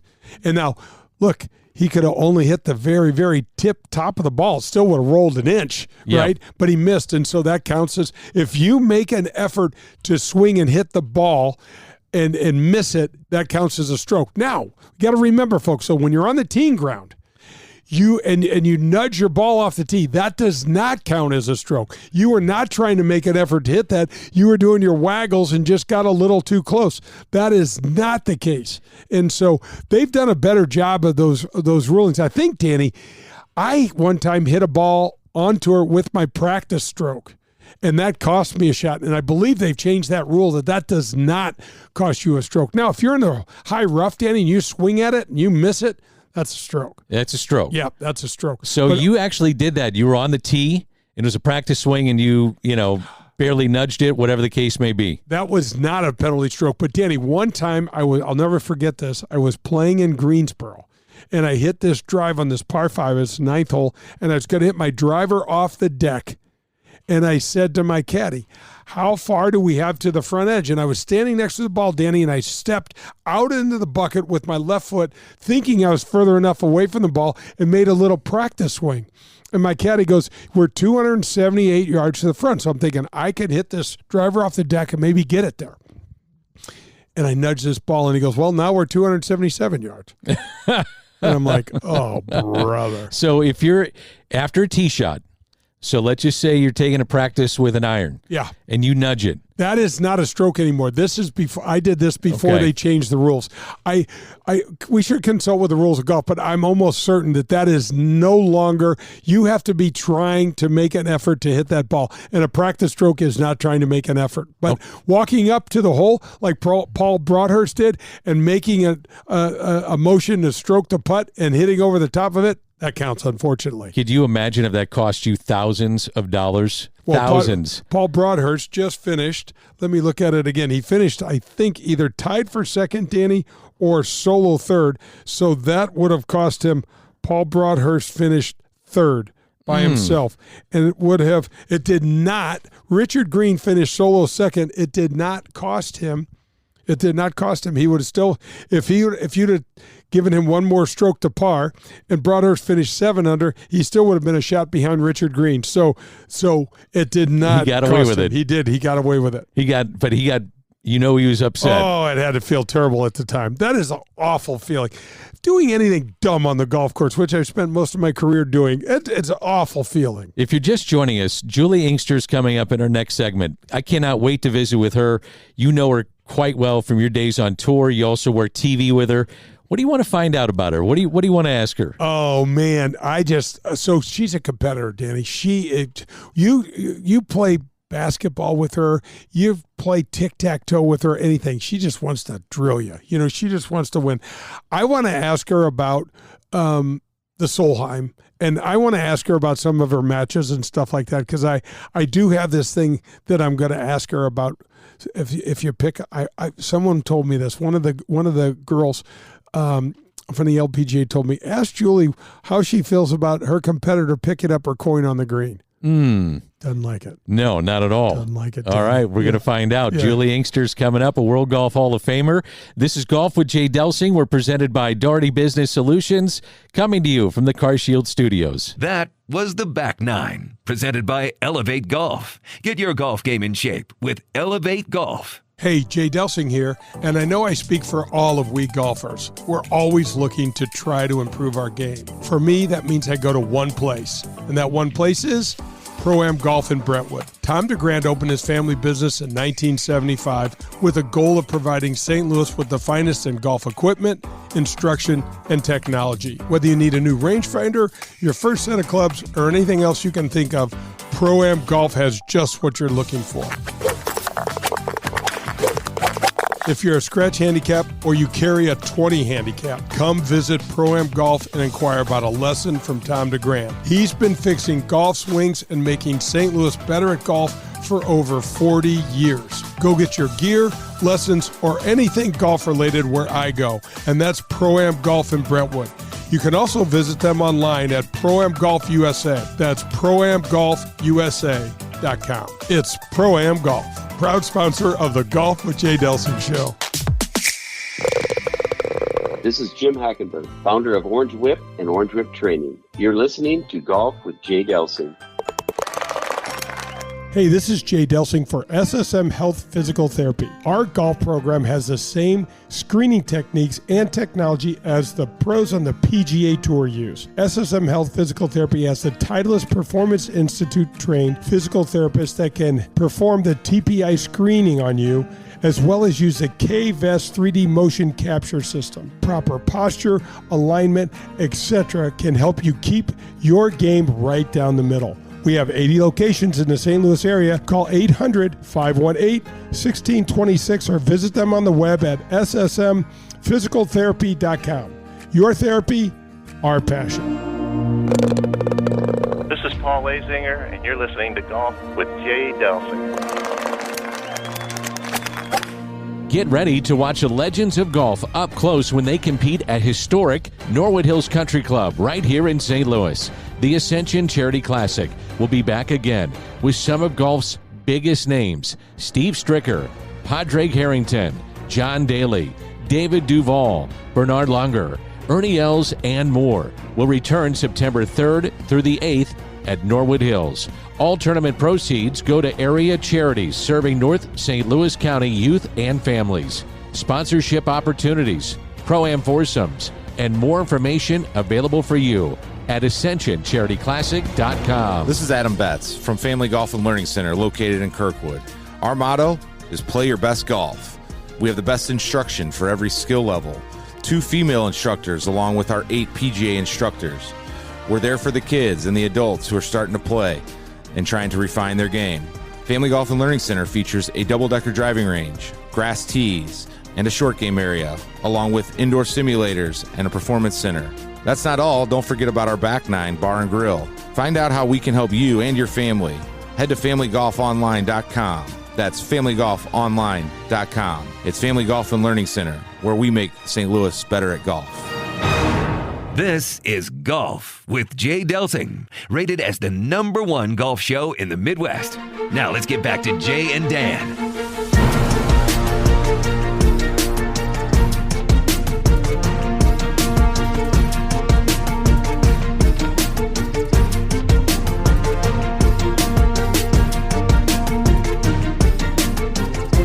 All right, Jay, as if you didn't know this resume, but 31 LPGA wins, 7 major titles, 45 professional wins overall, most wins by an American at the Solheim Cup, World Golf Hall of Famer Juli Inkster. What a resume that is. It is. And Julie, thanks so much for jumping on. And Jewel, how about that? But I know the real thrill of your career was getting to do Fox with me.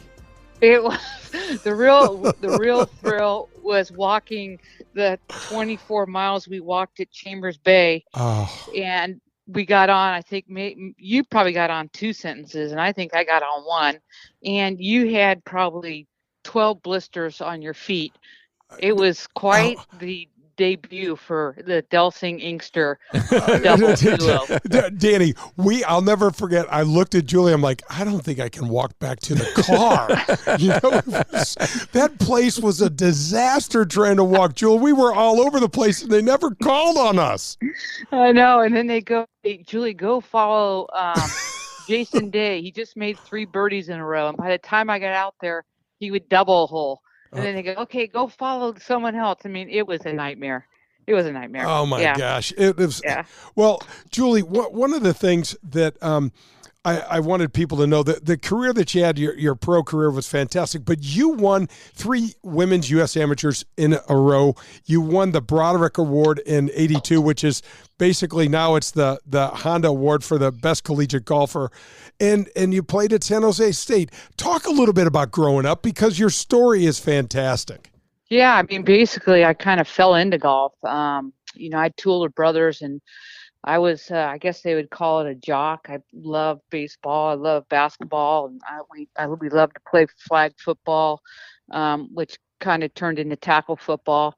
But so when I was 15, my 2 older brothers, whenever we turned 15, we had to get a job. My dad was a fireman. My mom was a stay-at-home mom.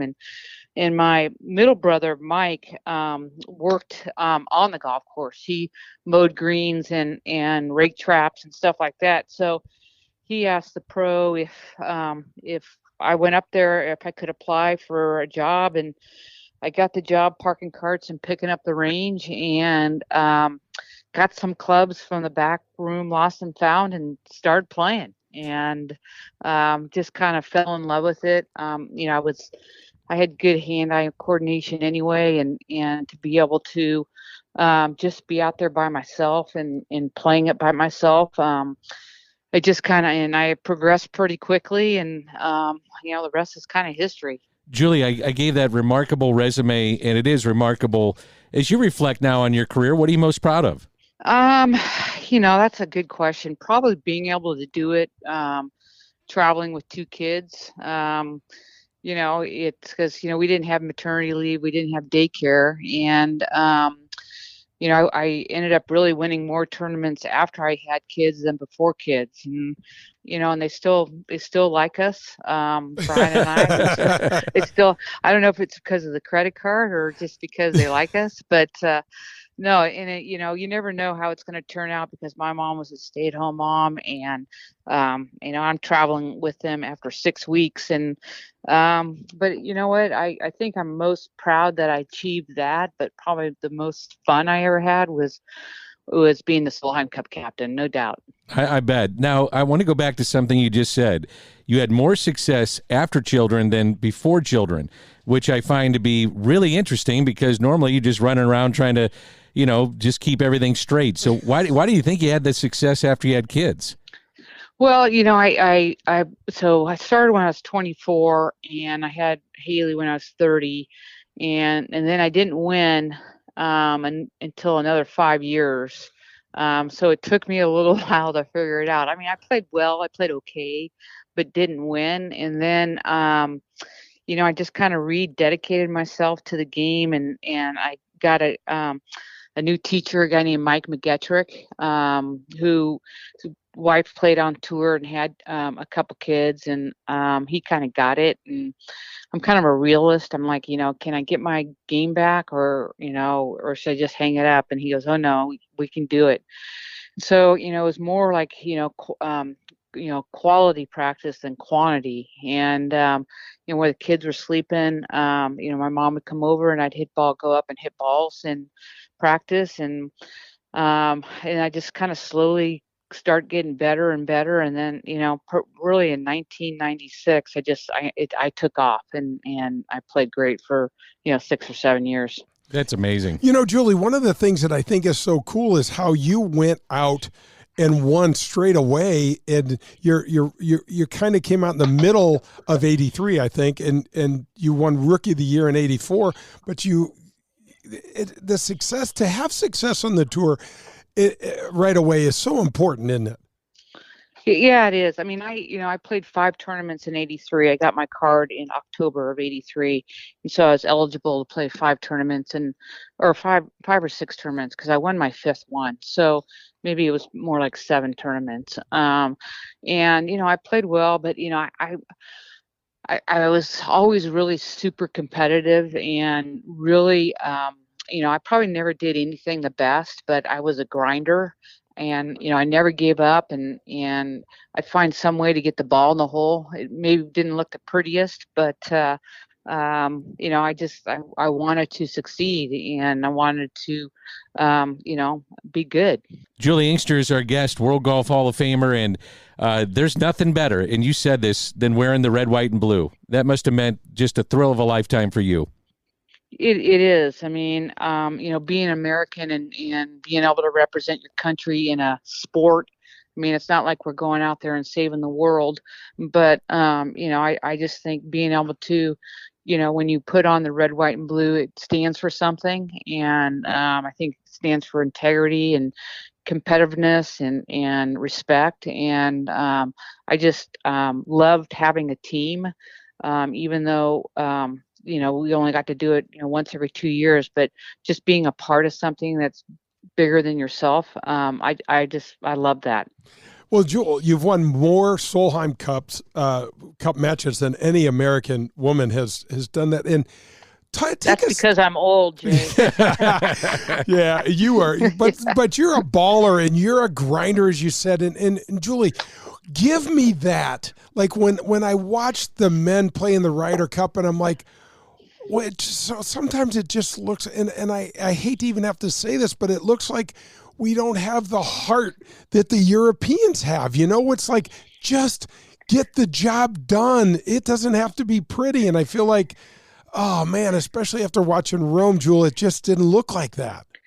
Well, I think there's 2 things to that. I think one, you can't take 5 weeks off and want to go over there and try to compete against the Europeans. You can play as much golf as you want, but if you're not tournament ready, you're not tournament ready. And I think if those guys were really into it, they all would have gone and played at least one tournament before the Ryder Cup. I also think that the Europeans would say, hey, we don't have a bus. We don't have team uniforms. We have beer in the coolers. Can you just show up and play for the Ryder Cup and just play? They would all show up. I mean, it means that much to them. I mean, they don't need, team uniforms or fancy stuff or whatever. They just want to play as a team. And I think a little bit that is maybe lost on our squad. And that's what you're talking about, what meant so much to you. It's like, let's play. Roll the ball out there and let's see what happens. Yeah. I mean, I think the payday is being on the team and representing your country. We whenever we went over there, we lost money because, we bring the kids and we bring my parents and my brothers and, we're paying for them. And, I think our stipend was, right now, I think it's only like 20,000 or 15,000. That's just to get everybody over there, you know? So, I mean, I think, and I'm not saying these guys don't care. I think they care, but it's like, how much? Yeah. And Juli, tell the story. I know you told me this story. Tell the story about what was your reaction when one of the women picked up your coin during the match? Oh, I don't like anybody picking my coin up. I can get my own coin. It's kind of like nails on a chalkboard for me. It's like when they win a hole and they pick your coin up, I'm like, I can get my own coin. Don't touch my stuff. Don't touch my stuff. I love it. Yeah. Let's talk a little bit about today's game. Is there, whether it's LPGA or PGA, is there somebody that you'll stop and watch and you'll say, I will sit at my TV and I'm going to watch this individual play? I think there's a lot of great players out there and so technically sound. Growing up in the era of the TrackMans and the videos and I think that's just really elevated the game, the gym sessions, swing speeds, just trying to swing as fast as you can. I mean, I really like watching a lot of the women play because of their tempo and their rhythm. But I also do really enjoy watching the guys smash the ball too. So, I mean, I'm a big fan of Rory. I think I love his golf swing. I'm a big fan of Nelly Korda. I think she's got a great golf swing. I just think there's a lot of very athletic people out there that are playing golf now.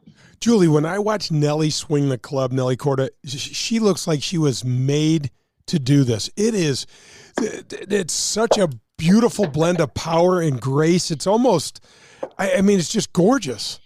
Yeah, I mean, a lot of the good Asian gals are built the same way, and they're tall and they're lengthy, and they just got really good club head awareness of where it is at the strike.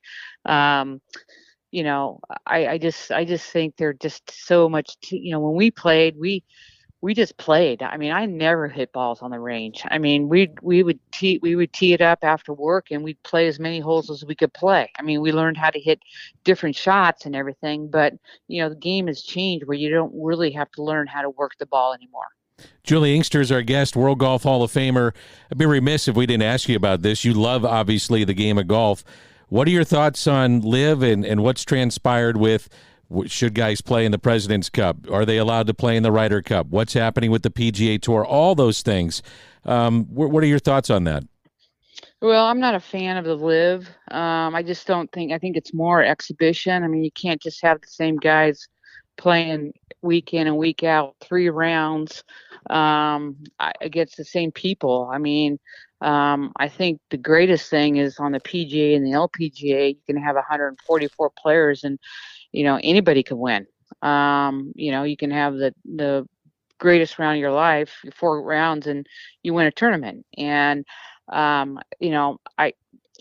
the elevated events for the men, I mean, I don't think the PGA can financially sustain that. I think they're going to need to get help. I'm not sure the LIV is going to be the right direction they'll go. But yeah, I'm not a fan whatsoever. And I love watching Brooks, and I love watching Cam Smith, Dustin Johnson. I miss those guys. I miss watching those guys play. Julie, it's such an odd time in golf, isn't it? All of this drama. And it's just I'm just so not used to it. And then you turn on the TV, and if you ever try to see this product on the CW, it's the weirdest. It's like there's no spectators. Everybody's everybody's finishing at the same time. And man. But I don't know how if you're going to have 48 players and you're going to keep adding people, where do the other ones go? Are they just don't get to play anymore and they just collect their money? I don't know. I just think as a player, as a competitor, your legacies with majors and wins. And yes, I mean, you're going to be set up for life with your money and financially. But that's not why I got into the game. Believe me, because playing on the LPGA, you don't do it for money. That's for sure. Jules, you made over $14 million in an era where you didn't play for any money. And so obviously you did this for sheer love of competition and to see if you could do it and for love of the game. Yeah, and I was fortunate enough to make some money out there and do what I love to do, but our 150th girl on the money list probably makes 150,000, 175,000, and that probably doesn't even cover her expenses for the year. So I mean, she's 150th best player in the world. So yeah, it's a little frustrating as a woman. Trying to play golf and believe me, I mean, it's improved so much, especially in our majors. These corporations have really stepped up to make a difference. But it's still I don't think we even make 10% of what the guys make on the golf course, and I'm sure it's less off the golf course. Wow. Give a little advice to listeners out there in terms of something from Juli Inkster. If you said, if I'm going to improve my game, I would do this. What is that thing? It's called chipping and putting. You bet. And I get it. I get it. If you're a once a week golfer, you don't want to go out there and chip and putt. I mean, you want to go out there and hit the ball long and get on the range and work on your game. But if you want to shave, 5 or 6 shots off your handicap, chipping and putting is where you need to go. Jewel, don't you think we got to get rid of the tie and the Solheim? Don't we have to come out with a champion somehow or another? I don't know. I just don't think it's built that way. I mean, because then you're making it an individual game, where you're picking one person from one team and one person from another team to decide the cup. And now I think it's in more of an individual game than a team game. You say you go out there and, probably the best person that played on the LPGA for the Solheim Cup was Megan Kang. And probably the best player that played on the European Cup was probably Carlota Sanganda. And Carlota went off second to last, and Megan King went off first. So now you're going to have them both go out, and Megan King's been sitting around there for 2 hours to try to go out and play. I don't know. I just think you start, when you start, you're a half a point behind, and you got to go out and win 14.5 points. I just think there's too many things that don't make it right. All right, cool. Hey, Jewel, I want to ask you, in 1998, Siri Pak, I can actually remember watching her play. What she started has been nothing short of remarkable with what the South Korean women have done. They've come over to the U.S. It's hard for me, and I'm in the weeds. I love the women's game. It's hard for me to keep up with all of these great players. Tell our listeners what makes these women so much better, and just where are we in with Rose? We've got Rose King. We've got really good U.S. players, but we're still just kind of lag behind South Korea.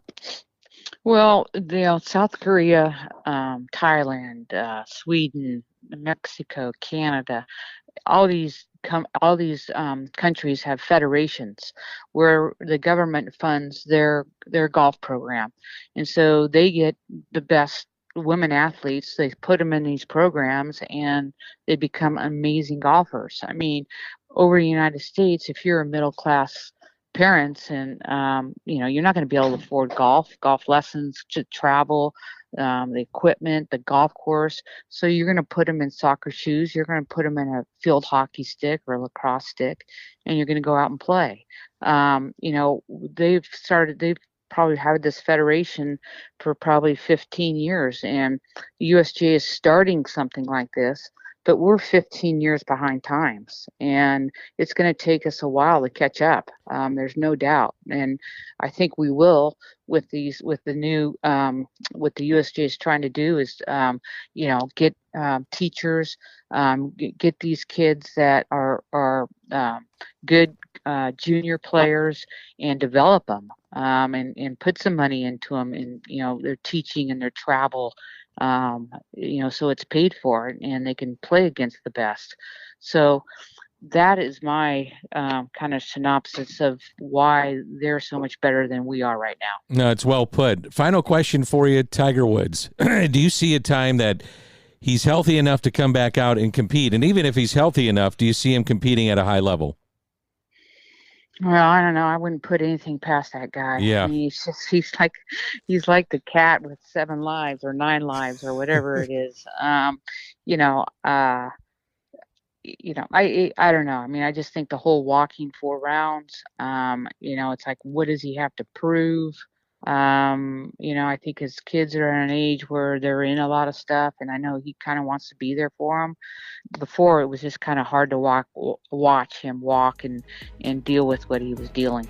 Well, there's no doubt. And Julie, this has been a thrill. I know, Jay, you feel the same way of giving Juli Inkster on our show. Julie, you're the best. I love it. I really appreciate you jumping on. All right. We'll keep in touch. We always do. Thanks a lot, guys. You got it. You got it. Take care, Jewel. We're heading into the clubhouse, and it's time to go into the mailbag. Tips from a PGA Tour player are coming up. This is Golf with Jay Delsing.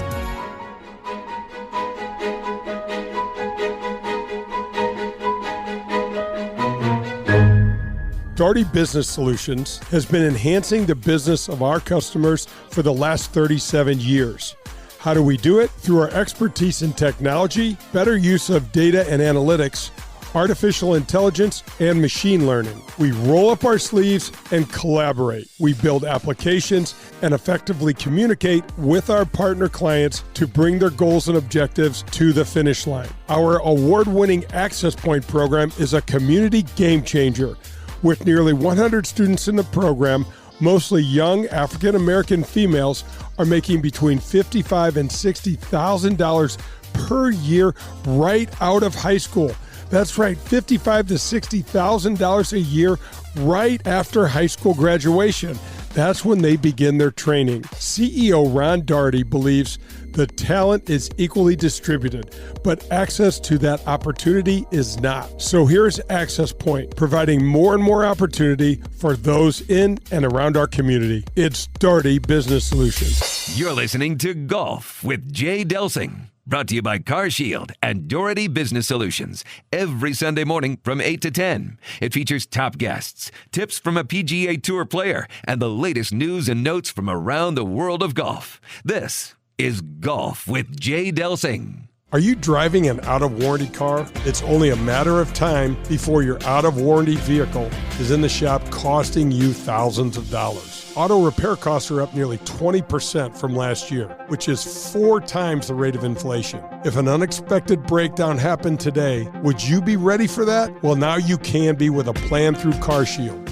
Even if your car is just over 3 years old, it's still prone to expensive costs. Your car is more than just getting you from point A to point B. Traveling by car is a way of life. From picking up your kids to going to a new restaurant, cars are a daily essential. When you enroll in a car protection plan through CarShield, you can look forward to the following. The price will never go up no matter how many claims you file, or no matter how high the mileage on your car increases. CarShield offers protection plans that start as low as $100 per month. That's $100 per month. They have repair coverage for up to 5,000 different parts of your vehicle. Plus, when your car breaks down and you're stuck on the side of the road, you get 24/7 coast-to-coast roadside assistance. You also get complimentary towing and rental car options. CarShield has my back when my car breaks down, and they can have yours too. Call CarShield today at 800-465-6550 or visit carshield.com. It's CarShield, proud sponsor of the Golf with Jay Delsing show. Family Golf and Learning Center. No matter your age or skill level, Family Golf and Learning Center, located in Kirkwood, has something for you. They've got it all. PGA and LPGA instruction, double-decker driving range, par 3 golf course, TrackMan simulators, a large short game green design to help you with all your shots around the green, bunkers, rough, and Zoysia fairway pitching. And now open, the Tahoma Bermuda Grass Tees, the best turf to hit from in St. Louis. It's all at Family Golf and Learning Center. To schedule a lesson or to find out more, visit FamilyGolfOnline.com. That's FamilyGolfOnline.com. Family Golf and Learning Center. We make St. Louis better at golf. I'm delighted to welcome the Amateur Players Tour to the Golf with Jay Delsing show. The APT team has worked so hard to establish a national golf tour for amateurs. Folks, don't miss out on this opportunity. If you love golf and ever wondered what all the fuss about tournament golf is, then this tour is for you. We just released the 2024 schedule, and it is a beast. There's 21 events currently in the metropolitan St. Louis area, with many more to come. But check out these golf courses: Paynes Valley, Ozark National, Stonewolf, Ambrier, Persimmon Woods. Gateway National, and a 36-hole event on Norwood's West Course, and many more. Okay, so the courses are certainly cool and nice, but what's really neat is the way the events are run and how they are run. The APT team does a fantastic job of closely monitoring handicaps and ensuring a good and fair competition. There are 5 divisions, a year-long points competition, major championships, elevated events, and much, much more. Right now, there are over 6,000 members in 41 different local chapters across the country, and all that's happened in just over 5 years. Join now and don't miss out on the best tournament golf in the country, run for amateurs by amateurs themselves. Go to amateurplayerstour.com. That's amateurplayerstour.com. We're heading into the clubhouse, and it's time to go into the mailbag. Tips from a PGA Tour player are coming up. This is Golf with Jay Delsing.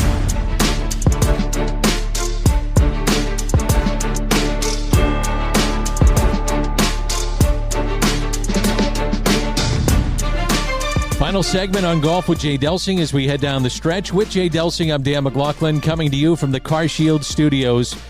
Every time you hear this show, it's Sundays 8 to 10 on 101 ESPN, presented by Daugherty Business Solutions. Okay, great visit there with Juli Inkster. I want to know, though, how she got better after having kids. That's what she said. That's insane. Got with a coach. The coach says, we're going to make you better, and sure enough, she was able to do it. That's amazing. I know, it's amazing. And I mean, you think of this as a professional golfer, Danny, and you know what a big deal it was in your professional career to have children and all that, and just to try to get through it all. You know, it's tough. And then you think about the moms, though. That's a little tougher on the moms than it is us. So, yeah, your hat's off to Juli and all those moms. I know Brittany Lincecum is doing it, but Juli did such a high level. Absolutely. Super, super cool. I got to tell you, there's a story about she got into it at one of the Solheim Cups. I mean, Juli's fiery. She got into it at one of the Solheim Cups with Annika Sormstrom, who was the opposing captain. And they had agreed that they were not going to do something in terms of relaying club selections from the, and Annika was doing it. Ooh, I bet that pissed off. It did not. Juli was. And so we were doing the Fox Golf stuff. And, you know, we get all these clips and people send stuff to our phone. So I get this on my phone and she is chewing on Annika. And I said, Juli, look what just happened to pop up on my phone. And I show her this video. And she goes, oh, yeah, that happened. That happened. And I said, what were you guys saying to each other? Because there was a little lip reading in there, and there might have been some, things said.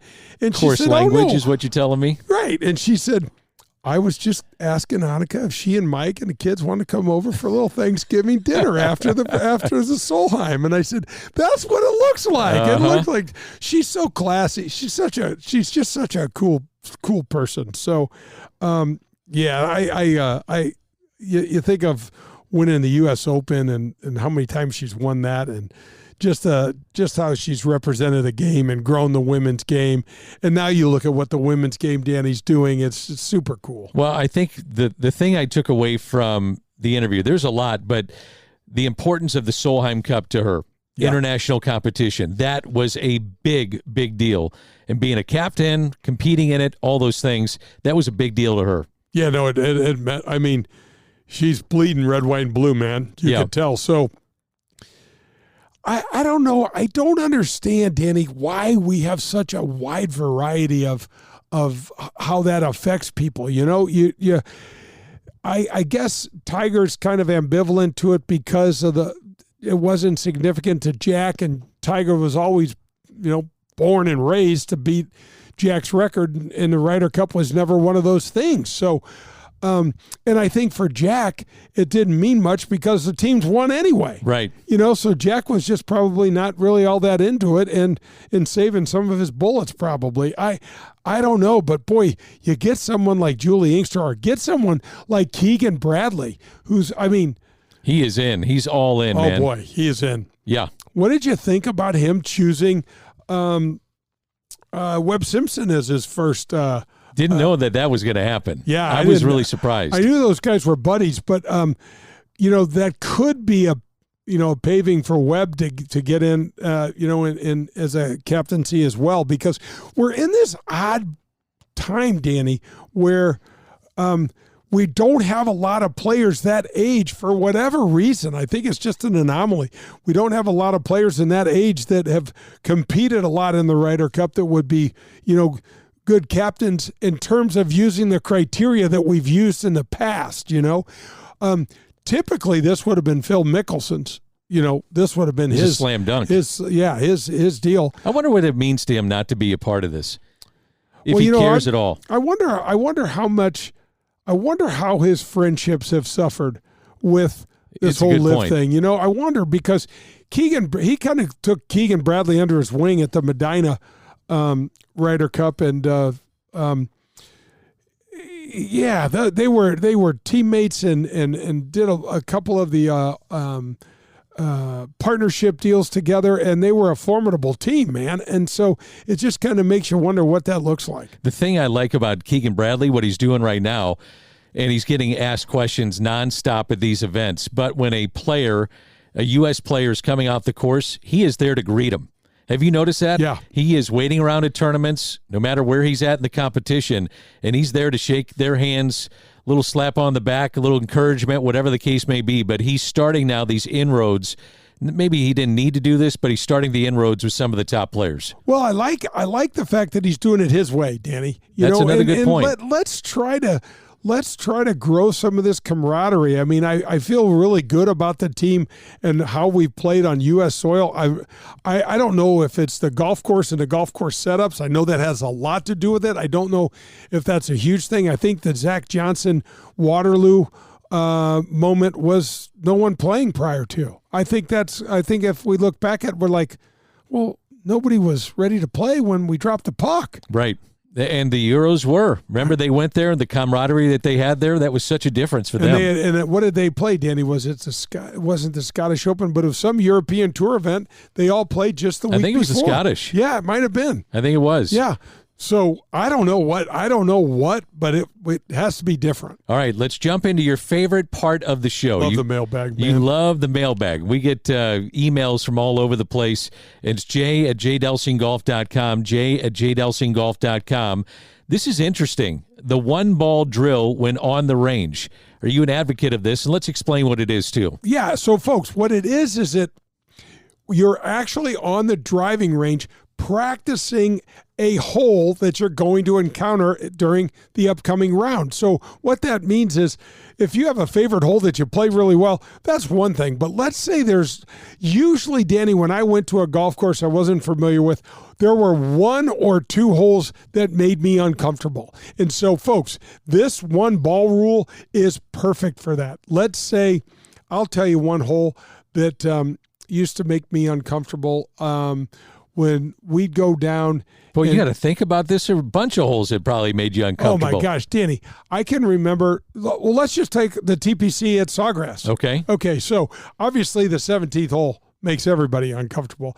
But there was hole number 4 that we had to hit out of a chute, and there was water along the right and these big hills along the left. And so what I would do was I decided the 3-wood was a perfect play for me. So I took my 3-wood, and when I got on the driving range, I gave myself a approximate size of that fairway and visualized in my mind, there's the hills on the left. I got to go through this chute, and then there's water on the right. So we've got to hit something that fits in that way. And what's amazing, Danny, is I get out there, so I tee my ball up on the practice range with my 3-wood, just like I would in the tournament, and visualize my shot, go through my pre-shot routine, which I think we're going to talk about in a little bit, which is crucially important, and then try to make that swing. And it's amazing how much confidence that can give you to go out and duplicate that when you need it on that hole. And then, folks, it's not over just because you've hit the tee shot. Although oftentimes for me, Danny, these were tee shots that made me uncomfortable, not second shots. But so I got the ball in the fairway, or got the ball in a playable area. Say, even if it was a fairway bunker, it was playable area, and you could rehearse or practice that shot as well. So generally speaking, what the weather conditions are. So if it's helping wind, that 3-wood might go a little further into the wind, a little shorter, so approximate distance to how far you have left in. So hit that shot. Sure. Oh, it's a 7-iron. I got 175 yards. It's my 7-iron. Hit it. This is what that green looks like. There's water in the front, and there was water on the left. Oh, okay, so we're playing out towards the center of the green and going to let the slope move the ball to the left instead of taking on that pin and challenging the water. It just runs through scenarios in your head that help you prepare for what you're going to have to deal with. So you advise it? Oh, 100%. I've seen Tiger do it. The person I saw doing it the most when I was on tour, Tom Kite used to do it, and so did a guy named Bob Estes. And Bob Estes really helped me a lot with my short game. I really like Bob a lot. So that's pretty cool. I definitely would try it. Is there anything you can do on the range that can duplicate a tough shot and maybe an odd position in your stance, because everything's flat when you're on the range? Is there anything you can do to make it a little bit tougher? You can go find those. You can go find those lies, Danny, and practice them. And sometimes you got to go into weird spots in the driving range. Downhill lies, maybe they're not even going to be mown. So maybe it's going to be more rough. Well, that happens to you on the golf course. The TPC has a lot of those mounds, Danny. So if you miss fairways, you get a lot of these side hill lies with the ball either way above your feet or way below your feet. This is a phenomenal point that you just made. So folks, go try to find those lies that hang you up. Here's one thing I want to tell you. Let's say you're in a fairway, but you have a slightly downhill lie. Okay, all we need to do to offset that downhill lie is to lower our lead shoulder. So if you're right-handed, that's your left shoulder. So lower that shoulder and just stay with the shot and hit it solidly. Don't try to help it up, because if you try to help it up, Danny, you wind up hitting it lower and you wind up mishitting it. Stay in it. Set the rule of thumb is this, D. For whatever the terrain is doing, where your ball is sitting, we got to get your shoulders to match that. So if what I just told you, we have a little downhill, so the ball is sitting a little downhill, we lower our front shoulder to mimic that little slope. If we were a little uphill, Danny, we lower our back shoulder to mimic that slope. That helps us swing along the terrain and helps get us better contact. You mentioned it, pre-shot routine. What's yours? What do you advise? And then a pre-putt routine as well. Yeah, the pre-shot routine of my putting is where I'll start. And I go around, look at however many sides you need to look at a putt from, folks. Just do it while the other players are putting. And not to disturb them, but to just be ready when it's your time so you don't take too long to play. You and I are huge proponents of ready golf. Yep. Okay. Play fast. Let's go. All right. So we've got the putt decided. Here's what it does. Let's just say this is an uphill putt, Danny, and it's on the right edge, one of my favorites that bend a little right to left. And so I put the ball down. Let's say I got a 10-footer. I put the ball down. I'm ready to go, pick up my coin. Now I come into the ball, get my feet set for my practice stroke. I'm looking down at the ground. I make that practice stroke. I look up at the hole, watching that ball roll on my line. Then I set my putter down, get it square behind that ball, shuffle my feet till they're nice and comfortable, look at the hole, come back to the ball, and off I go. Yep. That's my pre-shot routine. You've seen me do it 100 times. It probably takes 9 seconds or so, 9 or 10 seconds, and I've had it timed to it's a real rhythmic thing, Danny. I liken it to shooting a playing that around the world game on a basketball court like we used to, where you've got your somebody shagging for you and you're working around the key or working even on the 3-point line, but you shoot that shot and then whoever's shagging makes that one bounce pass to you, you step into the shot, there's a little momentum. I like a little bit of that momentum when I'm putting. It feels really, really good. How about pre-shot? So a pre-shot routine, okay, so I'm going to commit to my shot and my target. And folks, 99% of the time it's never the flag stick. I'm going to say that again. 99% of the time, it's never the flag stick. Maybe I'll pick out a tree that's 5 feet right of the flag or or a telephone pole that's 10 feet left of the flag, or more towards the middle of the green, and giving myself a little bit of room for error. And then so I commit to the shot. Maybe I take a couple practice swings, Danny, feeling that shot away from the ball. But now this is my pre-shot routine. I get in there. Now it's just me, my target, and feel. So I put my club behind the ball. I look up. I look back at the ball, shuffle my feet, look up at the target one more time, and off I go. And that's it. And my pre-shot routine it is purposefully brief. It is. I tell people I play with the first time that have never seen me play before, Danny, like, wow. They're like, you just get up and hit it. I'm like, I got to get up there and hit before I start thinking. I can just tell you think too much, you hurt the team. So that's the way that I look at it. But that's what the players are doing. And Danny, why a pre-shot routine is important, people are asking. Like to say, they're playing in the club championship. Why do I need a pre-shot routine? The pre-shot routine is there to help you deal with your nerves. So instead of standing over the ball, worried about outcome or worried about this, that, and the other thing, you get plugged into that routine and it clicks you into the target and gets you into the shot. And it's what you have done all the shots and swings and putts before. So it's comfortable and it gets you out of that conscious brain. All right, very quickly, hopefully next week, we're going to get a rules expert on the show. Man, there's some funky rules in the game of golf. Funky rules, Danny. Funky rules of golf. We saw Paul Broadhurst swing over a putt. We saw a couple weeks ago at the Rocket Mortgage Classic where Akshay's ball went into a drain down the middle of the fairway, and he's like, looking down, he's like, yeah, Danny, my ball's down there. It's just crazy. Jonathan Vegas, by the way, very quickly hit it into the crowd, and it landed in a arm of a police officer.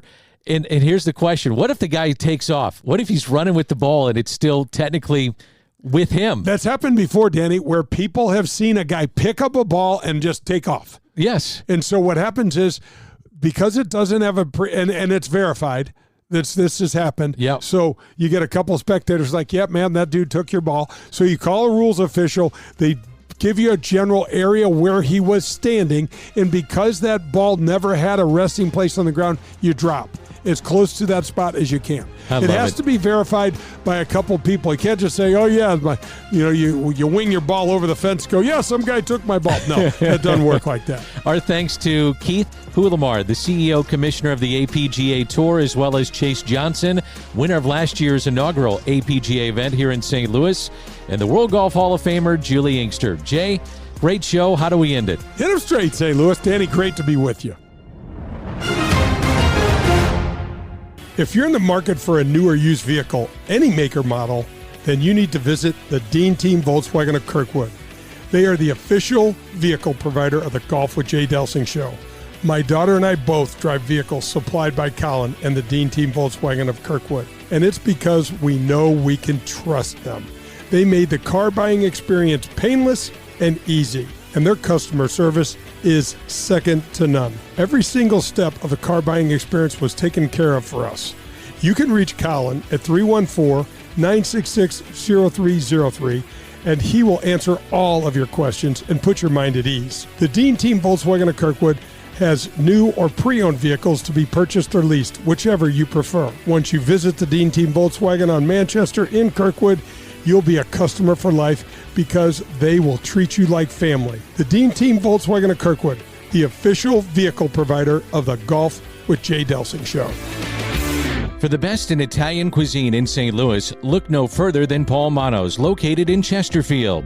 It's traditional Italian cooking, and their best ingredient, it's their tradition. It's cooking like Paul's grandmother used to make and like his mother still prepares today.